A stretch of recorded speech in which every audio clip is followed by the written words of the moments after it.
नमस्ते, कैसे हैं दोस्तों। मैं आर्कोबरी हूं और आज हम ड्रैगन बॉल वुल्फ के बारे में बात करेंगे।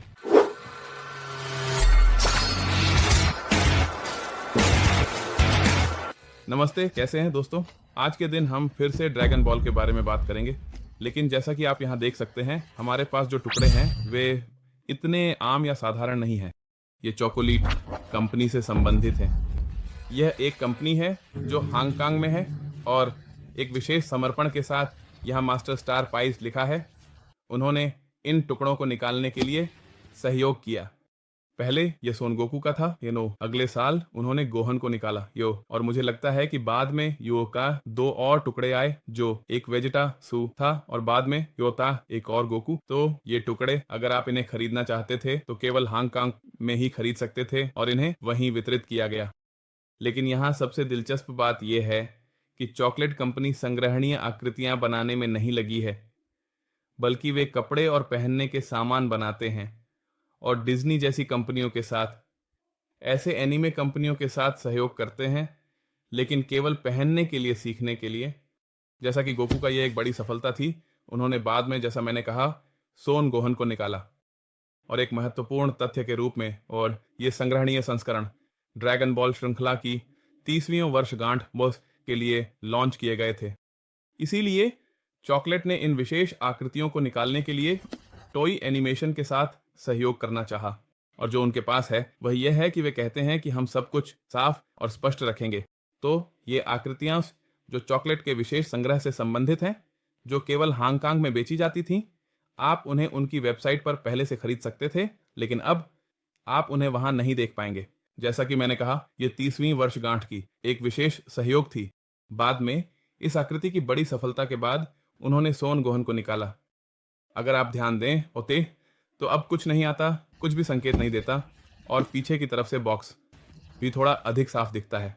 उनका मानना है कि जितना कम विवरण बॉक्स में होगा, वो जितना अधिक सरल आप इसे रखेंगे, उतना ही सब कुछ अधिक साफ सुथरा होगा। एक छोटे से तथ्य के रूप में यहाँ मैं आपको अपनी संग्रह से कुछ विशेष दिखा रहा हूँ। ये सोन गोकू की एक बहुत पुरानी वस्तु है जो मेरे पास है। आप अंतर देख सकते हैं चेहरे में, फिनिशिंग में और छायाओं में, जो दोनों में होंगी। ये एक बहुत पहले की वस्तु है। आप देख सकते हैं ये शुरुआती संस्करणों में से थे, तो और यह ड्रैगन बॉल जेड का सबसे अच्छा था। मैंने बॉक्स को एक नीलामी में बहुत खराब हालत में पाया, लेकिन आकृति बिल्कुल सही स्थिति में है। यह आकृति मेरी संग्रह का एक महत्वपूर्ण हिस्सा है, क्योंकि यह ड्रैगन बॉल की सबसे पुरानी वस्तुओं में से एक है जो मेरे पास है। जैसे कि मेरे पास 1937 के लॉस कैबलेरोस डेल जोडियाको का एक ड्रैगन है जो दूसरी संस्करण में है। यह सोनोकू मेरे ड्रैगन बॉल की वस्तुओं में सबसे पुरानी है, और किसी भी योद्धा जेड की संग्रह में जो कभी नहीं होनी चाहिए वह है तुम्हारी 4 सितारों वाली गोला।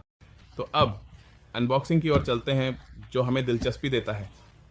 और अभी आप विस्तार से देखेंगे कि यहाँ टॉय एनिमेशन के लोगो आते हैं, जो यह दर्शाते हैं कि आपकी वस्तु असली है। यहाँ नीचे तो केवल कुछ ही विवरण आते हैं, और हम बॉक्स खोलने जा रहे हैं ताकि सामग्री देख सकें। जैसा कि मैंने कहा, इसे बहुत सावधानी से देखना चाहिए, क्योंकि यह ड्रैगन बॉल की 30वीं वर्षगांठ के लिए एक विशेष संस्करण था। उसे थी, और मुख्य पात्र जो सोन गोकू था, हिली सागा का मुख्य पात्र था। तो हमें ध्यान रखना चाहिए कि अगर हम अनबॉक्सिंग करने जा रहे हैं तो वह पहले सोन गोकू का हो। यहाँ हम देखते हैं कि यह सुरक्षित है। स्पष्ट रूप से इसमें कुछ टेप के टुकड़े होते हैं ताकि आपकी वस्तु इन प्लास्टिक के हिस्सों से बाहर न निकले। आप इन्हें काट सकते हैं, जाहिर है हमेशा बहुत सावधानी से, या आप इन्हें धीरे धीरे खोल सकते हैं और उन्हें हटा सकते हैं, जैसे मैं कर रहा हूँ। अंदर मेरा सोन गोकू है जो भी सुरक्षित है। अगर आप ध्यान दें तो ये बहुत अधिक सुरक्षा है। यह कि एक आधार है जो योद्धा जेड के पैर में फिट होता है। हम इसे इस तरफ रखने जा रहे हैं। अगर आप ध्यान दें, हमारा योद्धा इस प्लास्टिक से ढका हुआ आता है ताकि टुकड़ा एंडी क्षतिग्रस्त ना हो, क्योंकि कभी कभी ऐसा होता है कि बॉक्स और नैता को क्षतिग्रस्त हो जाता है या टकरा जाता है। ओके, अंदर बहुत सारी सुरक्षा होती है, जो मुझे इन मास्टर स्टार पीस के टुकड़ों में सबसे ज्यादा पसंद है। यह सहयोग चॉकलेट कंपनी के साथ है। वे, जो मैं कहता हूं, टुकड़े नहीं बनाती और न ही बनाने में लगी है। अब आप देख सकते हैं कि पैर कहां फिट होता है। अगर आप ध्यान दें, टुकड़ा अपने आप खड़ा रहता है, लेकिन मैं अपने डिस्प्ले में इसे लगाना पसंद करता हूँ ताकि किसी भी समय डोमिनो प्रभाव ना हो, जिससे यह किसी कंपन के कारण गिर जाए और मेरी बाकी आकृतियों को गिरा दे। अगर आप करीब से विवरण देख सकते हैं तो बालों में भी यहाँ हम देख सकते हैं कि गोकू सुपर सायान चरण 1 में परिवर्तित हो गया है। बाल पीले होंगे, लेकिन क्योंकि यह संस्करण ब्लैक नॉयर है, हाँ, जो कि फ्रेंच में काला, अधिक काला है, और चॉकलेट संस्करण जो पूरी तरह से गहरा था। अगर आप ध्यान दें तो सभी विशेषताएं छायाओं के आधार पर हैं, कहाँ नहीं, त्वचा का रंग।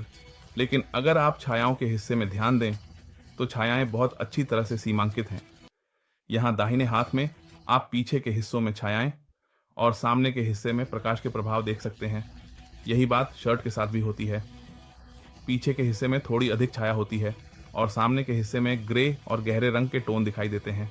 जाहिर है, अगर आप ध्यान दें तो हमारे गोकू के बूट्स जो हमेशा उनके साथ होते हैं, उनमें भी ये हिस्से होते हैं कि वे रंग या ग्रे थोड़े गहरे और रंग या ग्रे थोड़े हल्के होते हैं, ताकि यह प्रभाव दिया जा सके कि यह द्वैतता है, हाँ, छाया और प्रकाश, लेकिन अन्य रंगों के साथ नहीं, क्योंकि मेरे पास अन्य आकृतियां हैं जो छायाएं बनाती हैं। भले ही उनमें बहुत सारे रंग हों, छायाएं नई आकृतियों के लिए महत्वपूर्ण हैं। जैसा कि मैंने कहा, मेरे पास पिछली संग्रह की आकृति थी जो बस एक बंदर थी, पूरी नारंगी शर्ट, और मैं इसे बंदर कहता हूं क्योंकि अब ये संग्रह की आकृतियां इतनी प्रभावशाली हैं कि यह गोकू की प्रतिकृति लगती है। लेकिन दूसरा बंदर बिना विशेषताओं के था, लगभग बिना भौहों के, और पीला, नारंगी, नीला और खत्म। अब कलाकारों को छायाओं के साथ खेलना पसंद है। तो यह पहली भाग है जो सोन गोकू है, और अब हम सोन गोहन के साथ आगे बढ़ेंगे, जो एक और दिलचस्प तथ्य है जो मैंने बॉक्स पर देखा कि यह 15 साल से अधिक उम्र के लिए है। अगर आप ध्यान दें, इसमें कोई छोटे हिस्से नहीं हैं जो टूट सकते हैं, सिवाय उस हिस्से के जहां पैर टिकता है। लेकिन यह कहता है 15 साल के लिए। क्यों? शायद इसलिए कि यह संग्रहणीय हो और सिर्फ एक खिलौना ना हो। अब हम अपने सोन गोहन को भी खोलेंगे। जैसा कि मैंने कहा, गोकू की बड़ी सफलता के बाद उन्हें जाहिर तौर पर अन्य पसंदीदा पात्रों को निकालना पड़ा, और गोहन का सबसे दिलचस्प हिस्सा तब है जब वह सेल के खिलाफ लड़ता है। यह वह जगह है जहां वह श्रृंखला का नायक बन जाता है, क्योंकि वह ये किसी को मारने में सफल होता है जिसे योद्धा ज़ेथ नहीं मार सके थे। और जाहिर है, गोकू, मैं कहता हूं, सभी के लिए आश्चर्य की बात है। गोकू सेल को एक सेम की फली देता है ताकि वह ठीक हो सके, और गोहन से कहता है, अब तुम्हारी बारी है लड़ने की। और गोहन सोचता है, अरे लेकिन तुम मुझे क्यों भेज रहे हो जब तुम अधिक शक्तिशाली हो और तुम उसे हरा नहीं सके। और लगभग वह कहता है, तो तुम मुझ पर भरोसा करो। जाहिर है, नंबर 16 को मारने के बाद वह रोबोट जिसने उनकी मदद की, वहां नंबर 16 का अंत होता है। उसके सिर पर एक किक या एक स्टॉम्प से, ऐसा कह सकते हैं। और यह तब होता है जब गोहन का यह रूपांतरण होता है। अगर आप ध्यान दें तो यह ऐसा है जैसे वह सुपर सायान चरण 2 में हो। गोहन पहले से ही सुपर सायान में बदल सकता था, लेकिन सेल के खिलाफ लड़ाई में अगर आप ध्यान दें तो उसकी पोशाक वैसा पहले से ही फटी हुई है, और हम इस काले चॉकलेट की आकृति में त्वचा के साथ छाया के अन्य प्रभाव देखते हैं। जैसा कि मैंने कहा, यह डार्क नॉयर है, जो फ्रेंच में नॉयर का मतलब स्पष्ट रूप से काला होता है, और यहाँ यह सुपर सायान चरण 2 है। यहाँ हमारा गोकू सुपर सायान चरण 1 में है, आपको ये जानना चाहिए। और यह गोहन है जो सेल को हराने से थोड़ा पहले है। स्पष्ट रूप से एक बहुत ही तीव्र लड़ाई है। अगर आपने इसे नहीं देखा है तो मैं आपको इस श्रृंखला की अत्यधिक सिफारिश करता हूं। और अगर आप ध्यान दें तो हमारे पास फिर से पीछे की तरफ सभी गहरे लक्षण हैं, सभी छायाएं हैं, और सामने की तरफ अगर आप यहां ध्यान दें, गर्दन के पास, इस गर्दन के हिस्से में जहां छायाएं हैं, और पूरी स्पष्ट भाग हाथों का हिस्सा है, सामने का हिस्सा है। यहाँ इस सोन गोहन की भौहों पर एक मार्क ये थी और प्रकाश प्रभाव होगा। क्यों? ताकि भौहें उस ग्रे के साथ की जो इस टुकड़े पर लगाया गया है पूरक हो सके। स्पष्ट रूप से ये टुकड़े अविश्वसनीय रूप से बहुत अच्छी तरह से डिजाइन किए गए हैं। पेंटिंग, डिजाइन, सब कुछ अविश्वसनीय है। और यह काले रंग का खेल जो मैंने आपको बताया है, ये चॉकलेट कंपनी का विशेष है, जिसे मैं कहता हूं 2 बिंदु चॉकलेट।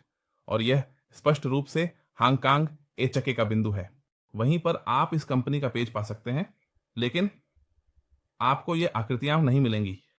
और ये वह सोन गोहन है जो हमारे पास डार्ककुबरी में इस अनबॉक्सिंग में है। और तुलना करने के लिए जो मैंने कहा था, दो चीज, चोकोलाइट संस्करण की अभी खोली गई आकृतियों उसी और सामान्य संस्करणों के बीच के विवरणों की वो। यह एक मास्टर डियोरामा है वेजिटा का। याद रखें, मुझे अपनी टिप्पणियों में बताएं कि क्या आप वेजिटा के प्रशंसक हैं या गोकू के। आपको क्या लगता है कि श्रृंखला का मुख्य पात्र किसे होना चाहिए था? लेकिन अगर आप ध्यान दें तो हमारे पास ये नई आकृतियां हैं, जो 4 कलाकृतियां हैं जिनमें आप अपने टुकड़ों के साथ मिल सकते हैं। पहला उनमें से यह बहुत रंगीन है, छाया के प्रभाव, लेकिन अगर आप ध्यान दें तो यह पूरी तरह से नहीं कहता। देखो, पीला दूसरे पीले के साथ, नीला दूसरे नीले के साथ, छायाओं का प्रभाव देने के लिए। यहाँ वे गहरे रंगों, ग्रे और कुछ थोड़े अधिक गहरे रंगों के साथ खेलना शुरू करते हैं। यह एक वेजिटा है, कहें तो सामान्य, जहां सब कुछ सपाट है, कोई छाया का प्रभाव नहीं है, और मूल रूप से यह एक काले और सफेद में है, स्पष्ट रूप से। इसलिए उन्होंने इसे चॉकलेट संस्करण का नाम दिया, इसी तरह इसे कहा जाता है, और उस कंपनी को भी नाम दिया जिसने इस विशेष संस्करण को बढ़ावा दिया। मैं केवल सोन गोहन और सोन गोकू को ही प्राप्त कर सका। इन संस्करणों में मैं आपको बताता हूं, इसी संस्करण में एक वेजिटा और एक और सोन गोकू को निकला, लेकिन मैं उन्हें प्राप्त नहीं कर सका। और यहाँ मैं आपको आधुनिक आकृतियों के रंगों और इस चॉकलेट संस्करण के बीच का अंतर दिखाता हूँ। ये संस्करण जाहिर है बैन प्रेस्टो द्वारा टोई एनिमेशन के साथ बनाए गए थे, जो मैं आपको बताता हूँ। इनका चॉकलेट नॉयर के संस्करणों से कोई लेना देना नहीं है, इस विशेष संस्करण से, लेकिन मैंने उन्हें रंगों की तुलना करने के लिए रखा। जाहिर है ये मेरे संग्रह का हिस्सा हैं, ये अद्भुत हैं और कोई भी इन्हें देखकर चकित हो जाता है। आप पारंपरिक आकृति देखते हैं, आप कुछ अन्य आर्टिकुलेटेड आकृतियां देख सकते हैं, ये पूरी तरह से स्थिर हैं। और जैसा कि मैंने आपको बताया, सभी के पास एक आधार है ताकि पैर न गिरे, आकृति पीछे न फिसले और आप इसे अपने संग्रह में बनाए रख सकें। यहां तक कि अगर आप उस फर्नीचर को धक्का देते हैं जहां आपने इसे रखा है, वह हिले या कुछ और हो जाए, आपकी छोटी आकृति नहीं गिरेगी और न ही टूटेगी, जो कि हम संग्रहकर्ताओं की तलाश होती है कि आपकी छोटी आकृति देखिए हमेशा अपनी जगह पर बनी रहे। तो यह चॉकलेट नॉयर संस्करण को पूरा करता है, जो कंपनी चॉकलेट द्वारा है, जो केवल हांगकांग में है। अगर आप इन्हें खरीदना चाहते हैं तो ईबे पर देखिए, वहां कुछ विशेष टुकड़े हो सकते हैं जो कि कलेक्टर्स के लिए बहुत ही महत्वपूर्ण और दुर्लभ होते हैं। हालांकि यह काफी समय पहले ही निकल चुका है। क्यों? क्योंकि जैसा मैंने कहा, यह ड्रैगन बॉल के 30वें वर्षगांठ का संस्करण था, जो कि प्रशंसकों के लिए एक विशेष अवसर था। इस संस्करण में कुछ अनोखे और सीमित संस्करण के आइटम शामिल थे, जो अब शायद ही कहीं और मिले। इसीलिए अगर आप एक सच्चे प्रशंसक हैं और इस विशेष संस्करण को अपने संग्रह में शामिल करना चाहते हैं, तो आपको इसे खोजने के लिए थोड़ा प्रयास करना होगा। और याद रखें, अगर आपको यह वीडियो पसंद आया और आप ड्रैगन बॉल के प्रशंसक हैं तो इसे टिप्पणियों में बताएं। इस वीडियो को लाइक करें, इसे साझा करें, हमारे चैनल को सब्सक्राइब करें। आप जानते हैं कि हम यूट्यूब और फेसबुक पर हैं। और याद रखें, साझा करें, सब्सक्राइब करें, नोटिफिकेशन की घंटी को सक्रिय करें। और आप जानते हैं, डार्कोबरी। अलविदा।